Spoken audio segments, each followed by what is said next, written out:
Hello mga kabayani, ano? May napanood ako na nandito sa Canada. Naghanap daw siya ng hotdog. Wala raw hotdog kasi dito. So yung iba pag umuwi ng Pinas nagdadala ng maraming hotdog. Pero bawal yun. Mahuhuli, parang raw food yun, raw meat. So sinasabi, nag-video siya na wala raw hotdog dito sa Canada. So siguro hindi lang marunong maghanap yun si ate.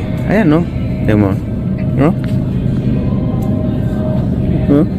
Ayan, Filipino style pa nga, oh. Oh.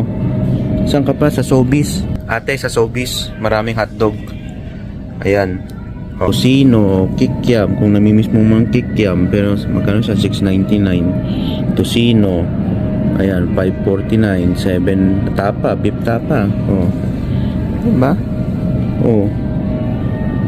Marami dito. Tender juicy. Ano bang hotdog yung hinahanap niya?